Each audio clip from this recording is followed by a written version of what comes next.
Assalamualaikum warahmatullahi wabarakatuh. Eh, Apa kabar anak-anakku kelas 12 IPS? Ya, kangen kita tidak bertemu. Sudah lama sekali kita tidak bertatap muka. Kalian hanya mendapatkan materi dari infografis ataupun dari pen itu doang. Mudah-mudahan dengan materi yang baru ini setidaknya Bapak masih bisa memberikan materi lewat PowerPoint dan lewat visual. Kalian bisa menangkap. Ya, kita langsung ke materi selanjutnya, yaitu mengenai laporan keuangan. Laporan keuangan itu nanti dibagi menjadi 3. Nanti laporan keuangan itu ada 3. Yang pertama laporan laba rugi, yang kedua laporan perubahan modal, dan yang keempat adalah laporan neraca. Kita ulang yang pertama. Kita bahas dari satu dulu. Laporan laba rugi yaitu pada hakikatnya adalah laporan tentang kinerja atau kemampuan perusahaan dalam memperoleh keuntungan. Laporan ini menyajikan seluruh pendapatan dan beban selama satu periode akuntansi. Apabila pendapatan lebih besar daripada biaya, hal ini akan menunjukkan laba. Jadi kalau pendapatannya itu lebih besar dari beban atau biaya, maka itu akan dikatakan laba. Jika sebaliknya, kalau misalnya pendapatan itu lebih kecil dibandingkan beban, maka itu dikatakan adalah rugi. Pendapatan di sini adalah hasil yang diperoleh perusahaan dalam menjalankan kegiatannya. Nanti pendapatan itu dibagi menjadi 2 lagi, pendapatan operasional dan pendapatan non operasional. Beban adalah pengolahan ekonomis yang harus dilakukan oleh perusahaan dalam rangka menghasilkan pendapatan. Nah, sama juga beban juga dibagi menjadi 2, yaitu beban operasional dan non operasional. Apa sih operasional dan apa sih non operasional? Beban pendapatan ataupun beban operasional itu adalah segala sesuatu kegiatan yang dilakukan di dalam atau di lingkup perusahaan. Jadi masih di dalam perusahaan atau masih dalam koridor di perusahaan, maka itu dikatakan adalah pendapatan atau beban operasional. Tetapi kalau misalnya kegiatannya itu di luar dari perusahaan, maka itu dinamakan adalah non operasional. Pendapatan dan beban itu juga termasuk dalam akun nominal. Oke. Adapun laporan laba rugi itu berguna untuk siapa? Yang pertama, menetapkan besarnya pajak penghasilan bagi kantor pajak. Kedua, menilai keberhasilan perusahaan dengan menghitung profitabilitas perusahaan. Yang ketiga, menilai laba perusahaan dengan membandingkan laporan periode terlalu. Keempat, menilai efisiensi perusahaan dengan melihat besarnya beban dan komposisi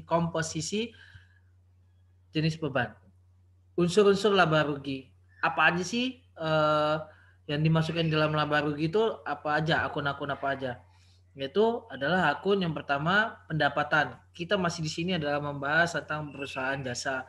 Jadi kalau di perusahaan jasa itu kaitannya hanya dengan pendapatan ataupun beban usaha. Jadi kegiatannya di usaha. Beda dengan kalau misalnya itu adalah perusahaan dagang. Itu nanti ada kaitannya dengan jual beli juga gitu. Cara penghitungannya beda lagi pembuatannya.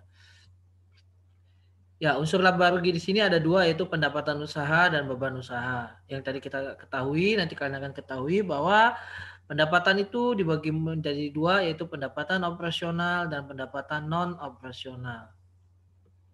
Nah, ini dia yang tadi. Perusahaan itu akan dikatakan dia laba, perusahaan itu akan dikatakan laba, ini apabila pendapatannya itu lebih besar dibandingkan beban. Pemasukannya lebih besar dibandingkan pengeluaran. Dan perusahaan itu dikatakan rugi itu apabila pendapatan itu lebih kecil dibandingkan beban. Jadi lebih banyak pengeluaran daripada pemasukan. Itu pasti dikatakan rugi. Oke. Bentuk laporan laba rugi dibagi menjadi 2. Yang pertama single step, yang kedua multiple step. Single step itu adalah pendapatan itu ada di bagian atas. Jadi baik itu jadi pengkelompokannya itu masing-masing. Jadi kelompok pendapatan saja, kelompok beban saja gitu. Jadi dia bagi dua, atas dan bawah. Pendapatannya yang di atas, jadi pendapatan dulu. Jadi baik nanti ada pendapatan operasional maupun ada pendapatan non operasional, itu dijumlahkan dulu menjadi satu. Nanti dinamakan itu adalah jumlah pendapatan. Nanti beban juga di bawahnya, sudah selesai itu di bawahnya beban operasional dan beban non operasional itu juga dijadiin satu, jadilah hasilnya beban. Contohnya seperti ini. Ini adalah contoh simpel dari pendapatan laporan laba rugi dalam bentuk single step. Contohnya ini adalah usaha reparasi Joe. Jadi yang di atas ini adalah wajib kalian tulis. Usaha laporan laba rugi ini bisa dikatakan kepalanya. Jadi saat membuat laporan keuangan ataupun membuat neraca, ini wajib, ini kepalanya, wajib. Yang di atasnya adalah nama perusahaan, yang di tengah ini itu apa? Kalian mau buat apa? Misalnya buku besar, di sini tulisnya buku besar. Mau buat neraca, di sini neraca. Laporan perubahan modal di sini, laporan laba rugi di sini, kertas kerja ya di sini. Di bawahnya baru periodenya. Oke, kita contohkan. Pendapatan ini, karena channel mas 1, jadi tulis saja pendapatan. Pendapatan servis 2.500.000. Beban upah listrik perlengkapan. Beban upah 800, listrik 600, dan beban perlengkapan 200.000. Maka dijumlahkan ini adalah 1.600.000. Nah, beban dijumlahkan dulu jadi 1, jadilah di sini total beban. Nah, lalu untuk mendapatkan hasilnya adalah selisih antara pendapatan dan beban. Kita lihat besaran mana pendapatan dan beban. Ini 900.000 hasilnya kan, selisihnya adalah 900.000. Kita lihat dulu besaran mana antara pendapatan dan beban. Ternyata besaran pendapatan, maka di sini adalah hasilnya laba. Kalau misalnya di sininya adalah besarannya beban, bila dibalik misalnya 2.500.000 beban, pendapatannya 1.600.000, maka hasilnya di sini adalah rugi. Jadi kalian nanti tidak perlu lagi membuat di sini ada tanda minus atau apa, min gitu. Tidak. Di dalam akuntansi itu tidak diperlukan tanda itu. Tapi untuk mengetahuinya tulis saja laba atau rugi. Atau di dalam akuntansi dia ada tanda kurung, buka dan tutup kurung. Oke. Kita lanjut. Yang selanjutnya adalah multiple step. Pada bentuk ini pendapatan dan beban dibedakan menjadi pendapatan, digolongkan sekarang. Jadi yang pertama penggolongannya sekarang ini adalah operasional dan non operasional. Jadi nanti kalian membuatnya pendapatan dulu, pendapatan operasional, beban operasional dijumlahkan dulu jadi satu. Nanti di bawahnya baru pendapatan non operasional dan beban non operasional dijumlahkan juga. Nah, nanti tinggal dilihat selisihnya antara operasional dan non operasional. Apabila dia sama maka dia dijumlahkan, tetapi kalau dia tidak sama maka terjadinya selisih gitu.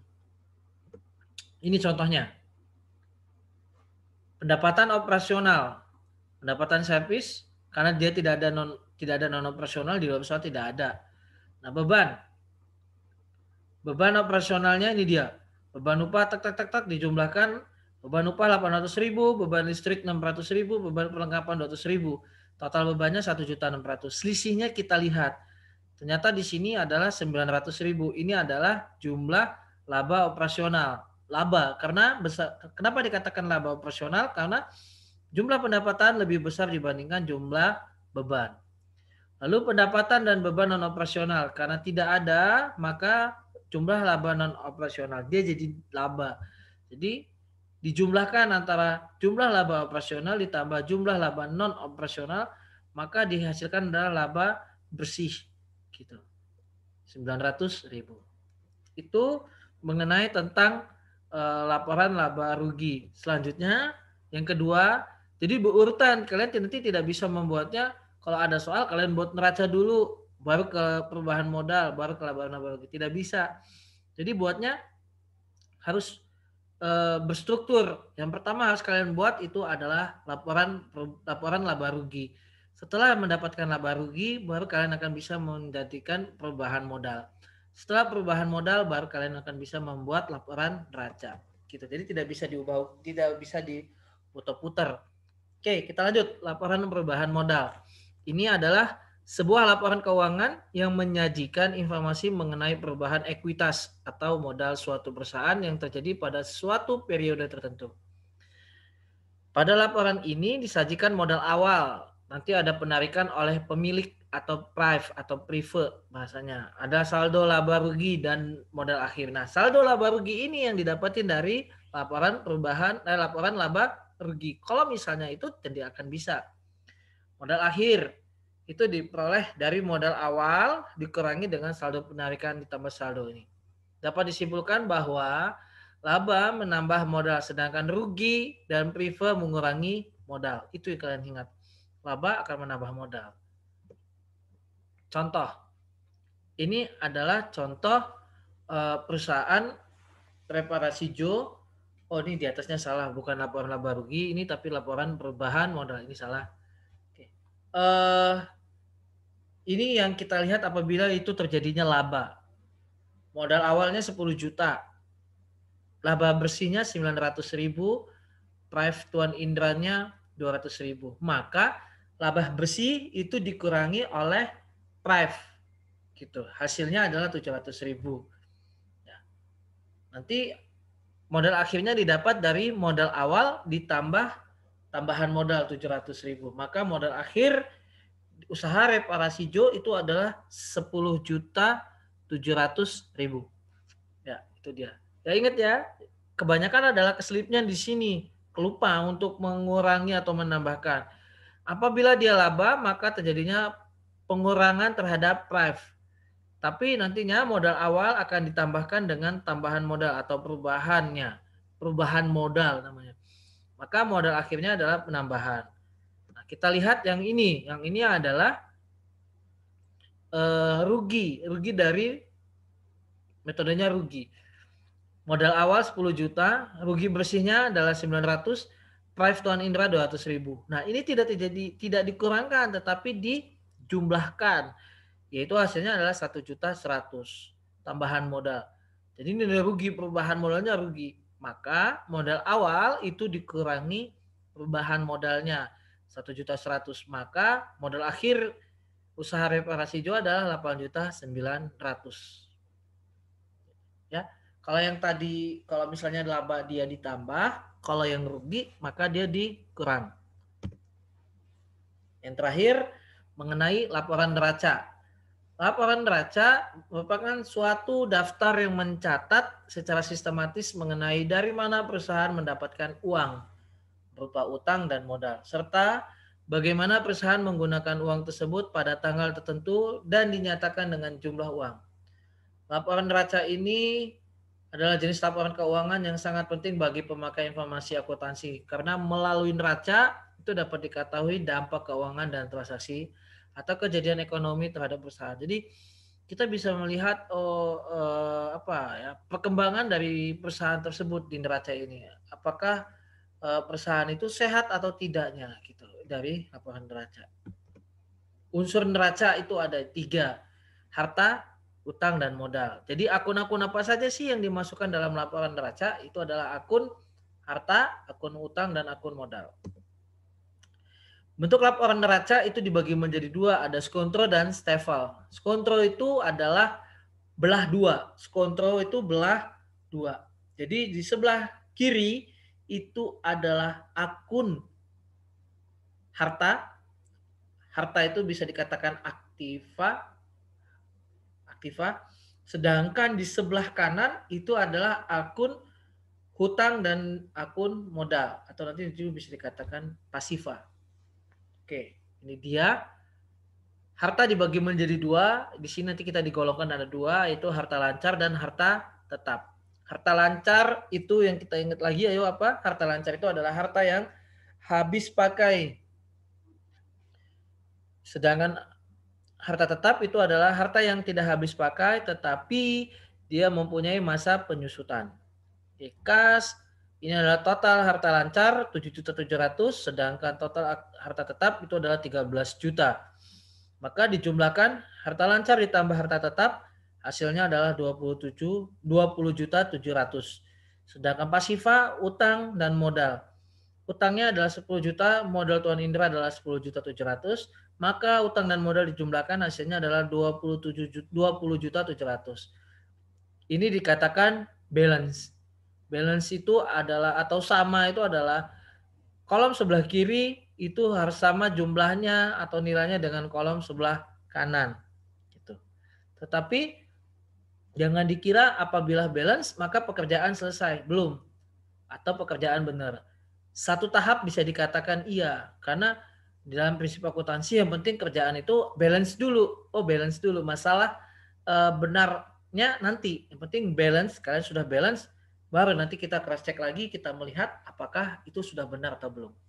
Tapi kalau sudah tidak balance, itu udah dipastikan bahwa pekerjaanmu salah atau laporan keuanganmu salah gitu. Ini yang bentuk stafel. Bentuk stafel adalah turun ke bawah. Jadi tidak belah dua. Kalau kontrol tadi belah dua. Kalau stafel dia urut ke bawah. Gitu. Dilihatnya balance-nya adalah ini. Jumlah harta itu juga sama dengan jumlah utang dan modal. Oke. Jadi Bapak ulas lagi, Bapak ingatkan lagi bahwa di dalam laporan keuangan itu dibagi menjadi 3. Yang pertama adalah laporan laba rugi. Laporan laba rugi dalam pembuatannya bisa menjadi 2. Jadi 2 laporan laba rugi, yaitu dia bisa bentuk single step ataupun bentuk multiple step. Kalau dikatakan enak yang mana? Kalau Bapak sih mengatakan lebih enak kalian menggunakan yang single step. Kenapa? Karena di dalam single step itu kalian membuat dulu pendapatan, total pendapatan dijadiin satu, lalu yang beban dijadiin satu, baru terjadinya selisih. Itu kalau di single step. Yang kedua itu ada namanya adalah laporan perubahan modal. Jadi hasilnya itu, hasil dari pengerjaan laporan laba rugi itu hasilnya apa? Laba atau rugi? Nah, itu nanti dimasukkan di dalam perubahan modal tadi itu. Nah, setelah selesainya baru dimasukkan di dalam laporan neraca. Hasil dari laporan perubahan modal yang modal akhir itu akan dimasukkan di dalam modal laporan neraca. Oke? Itu yang materi kita hari ini. Semoga kalian bisa paham dan kalian bisa mengerti. Terima kasih. Assalamualaikum warahmatullahi wabarakatuh.